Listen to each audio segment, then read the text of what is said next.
நம்மளுடைய AK Ajith sir ரேஸில் என்ன மாடல் காரை யூஸ் பண்ணுறாருன்னு சொல்லி தெரியுமா? போர்ஷேவோட 911 GT3 இந்த மாடல் காரை தான் ஒரு ரேஸில் யூஸ் பண்ணுறாரு. போர்ஷே இன்னைக்கு ஒரு மிகப்பெரிய கார் நிறுவனமாக இருக்குது. ஆனால் ஆரம்ப கட்ட காலத்தில் அந்த நிறுவனத்தை உருவாக்கின ஃபெர்டினண்ட் போர்ஷே அவர் பல தடைகளை தாண்டி தான் இவ்வளோ பெரிய நிறுவனத்தை உருவாக்கியிருக்காரு. ஒரு கட்டத்துக்கு மேலே அவர் ஜெயிலுக்கு போகிற சூழல்லாம் வந்திருக்கு. இந்த ஸ்டோரியை தான் இந்த ஒரு வீடியோவில் பார்க்க போகிறோம். வீடியோவை ஸ்கிப் பண்ணாமல் பாருங்கள். ஃபெர்டினண்ட் போர்ஷே செப்டம்பர் 3, 1875 ஜெர்மனியில் தான் பிறக்கிறார்.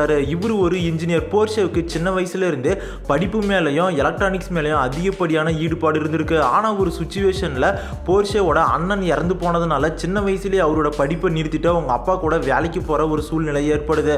ஆனால் போர்ஷேவுக்கு அந்த வேலையில பெருசா ஈடுபாடுன்றது இல்லாமல் இருந்திருக்கு. அவரோட கவனம் முழுக்க படிப்பிலையும் புதுசா உருவாகி வர டெக்னாலஜிஸ் மேலேயும் தான் இருந்திருக்கு. இதை பார்த்தா போர்ஷேவோட அப்பா ஒரு முடிவை எடுக்கிறாரு. அவனுக்கு எந்த துறையில விருப்பம் இருக்கோ அதே துறையில அவனை வளர்த்து வரலான்னு சொல்லி முடிவு பண்றாரு. அதுக்காக போர்ஷேவை ஒரு தொழில்நுட்ப கல்லூரியில் சேர்த்து விடுறாரு. அந்த கல்லூரியில் தான் போர்ஷேவுக்கு அடிப்படை இன்ஜினியரிங்கை பற்றி தெரிஞ்சுக்கிறதுக்கு ஒரு வாய்ப்பு கிடைக்குது.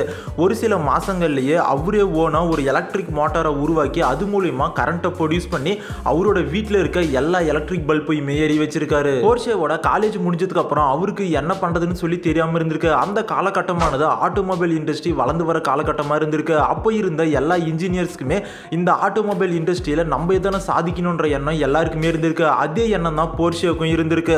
அப்பதான் ஜேக்கப் லோனர்னு சொல்லப்படுற ஒரு கம்பெனியில் வேலைக்கு சேர்றாரு. அந்த கம்பெனி ஆரம்பத்தில் குதிரை வண்டிகளை தயாரிக்கிற கம்பெனியாக இருந்திருக்கு. ஆனால் ஆட்டோமொபைல் இண்டஸ்ட்ரி வளர்ந்து வரதுனால இனிமேல் யாருமே குதிரை வண்டிகளை பயன்படுத்த மாட்டாங்க, இனிமேல் எல்லாருமே கார்ஸ் தான் பயன்படுத்த போறாங்கன்னு சொல்லி அந்த நிறுவனம் காரை தயாரிக்க ஆரம்பிக்கிறாங்க. அந்த சமயத்தில் தான் போர்ஷேவும் அந்த நிறுவனத்தில் வேலைக்கு சேர்றாரு. அந்த நிறுவனம் புதுசாக கார்களை தயாரிக்கிறதுனால நிறைய ரிசர்ச் பண்ணி நிறைய மாடல்களை உருவாக்கி அதுக்கப்புறம் தான் கார்ஸை தயாரிச்சுட்டு இருந்திருக்காங்க. இதே சந்தர்ப்பத்தை போர்ஷேவும் யூஸ் பண்ணி நிறைய ரிசர்ச் பண்ணி ஒரு எலக்ட்ரிக் மோட்டாரை தயாரிக்கிறாரு. அந்த மோட்டாரை இவர் எப்படி வடிவமைக்கிறாருன்னா அந்த எலக்ட்ரிக் மோட்டாரை எந்த வீல்லனாலையும் ஃபிக்ஸ் பண்ணி ஓட்டுற மாதிரி அந்த மோட்டரை வடிவமைக்கிறாரு. இதை இவர் 4 வீலருக்காக உருவாக்கினாலும் அதிகமான மக்கள் இதை பைசைக்கிளில் யூஸ் பண்ணுறதுக்காக தான் வாங்கிட்டு இருந்திருக்காங்க. இதுவுமே போர்ஷேவுக்கு ஒரு மிகப்பெரிய சக்ஸஸாக அமையல.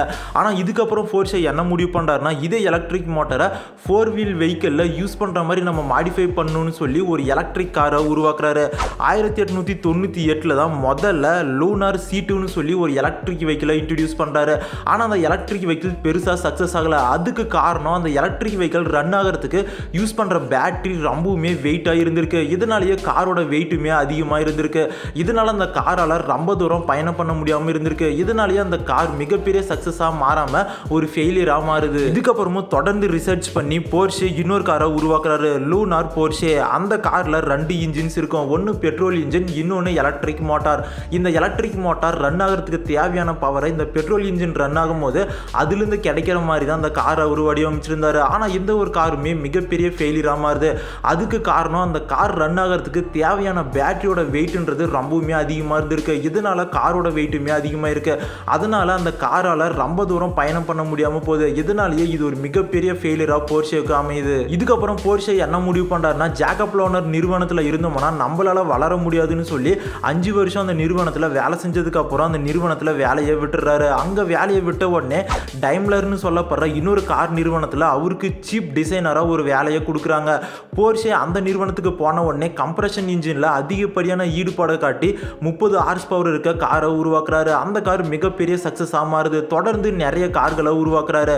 அந்த கார்கள் எல்லாமே தொடர்ந்து டைம்லர் நிறுவனத்துக்கு ஒரு மிகப்பெரிய சக்ஸஸாக மாறுது. இதனால டைம்லர் நிறுவனம் என்ன பண்ணுறாங்கன்னா அவருக்கு மேனேஜர் டைரக்டர் போஸ்டிங்கை கொடுக்குறாங்க. அதே சமயத்தில் தான் 1914 முதல் உலகப் போருமே ஆரம்பிக்குது. முதல் உலகப் போரில் ராணுவத்துக்கு தேவையான வாகனங்களை எல்லாத்தையுமே தயாரிக்கிற பொறுப்பு டைம்லர் நிறுவனத்துக்கிட்ட வருது. டைம்லர் நிறுவனமும் தொடர்ந்து ராணுவத்துக்கு தேவையான வாகனங்களை தயாரிக்க ஆரம்பிக்கிறாங்க. இதில் பெரிய பங்கு போர்ஷேவுக்கும் இருக்கு. ஏன்னா M70ன்னு சொல்லப்படுற டேங்க்ஸ் இன்னும் ஒரு சில ஃப்ளைட் இன்ஜின்ஸை எல்லாத்தையுமே போர்ஷே டைம்லர் நிறுவனம் மூலமா தயாரித்து ராணுவத்துக்கு தராரு. முதல் உலகப் போருமே முடிவுக்கு வருது.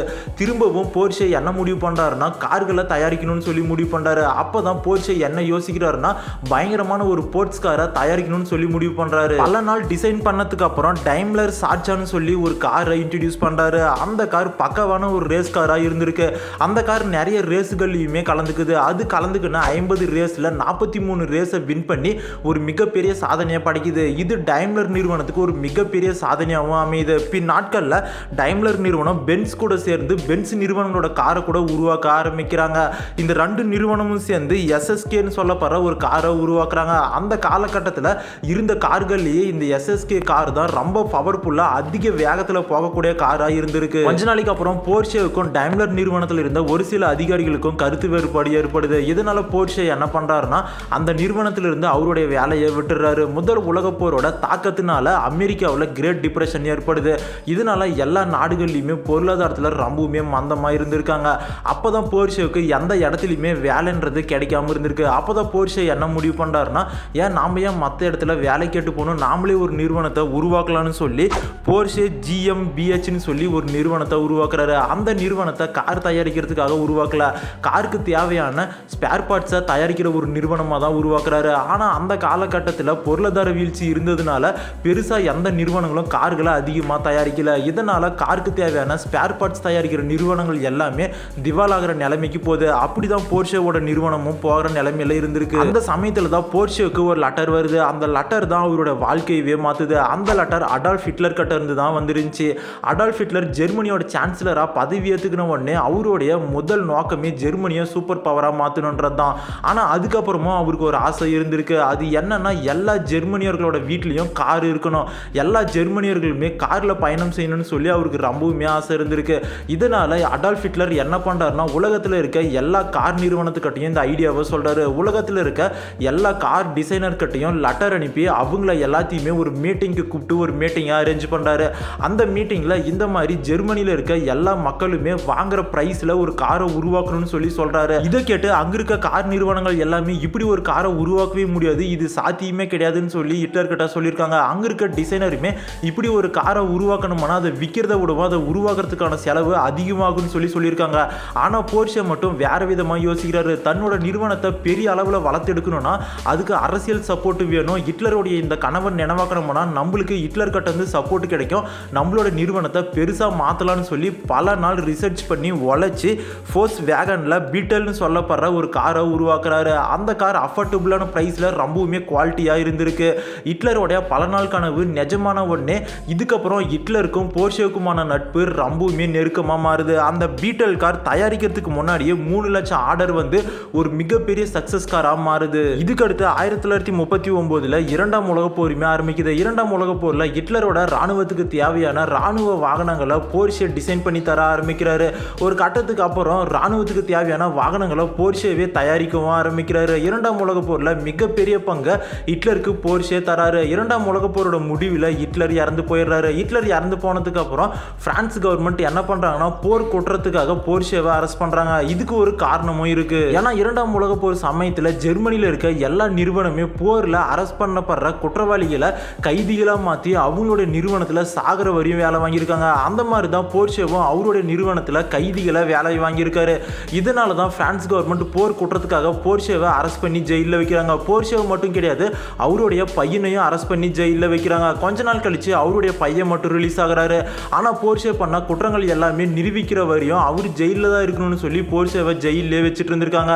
அதுக்கப்புறம் போர்ஷேவோட பையன் தான் கொஞ்ச நாள் கழிச்சு ஒரு பெரிய அமௌண்ட்டை கட்டி போர்ஷேவை வெளியே எடுத்துட்டு வராரு. ஜெயிலிருந்து வெளியே வந்ததுக்கு அப்புறம் அவருடைய பையன் திரும்பவும் அவங்களோட போர்ஷே நிறுவனத்தை பெரிய அளவில் வளர்த்தெடுக்கணும்னு சொல்லி முடிவு பண்றாரு. இதனால போர்ஷே உருவாக்கின டிசைன்ல உருவாக்கப்படுற கார்கள் எல்லாத்துக்கிட்ட இன்னும் ஒரு ராயல்ட்டி அமௌண்ட்டை வாங்குறாரு. அந்த அமௌண்ட் மூலமா திரும்பவும் கார்ஸை போர்ஷே நிறுவனம் ப்ரொடியூஸ் பண்ண ஆரம்பிக்கிறாங்க. இதுக்கப்புறம் பெரிய வளர்ச்சி அடைஞ்சு இன்னைக்கு போர்ஷே நிறுவனம் ஒரு மிகப்பெரிய நிறுவனமாக இருக்கு.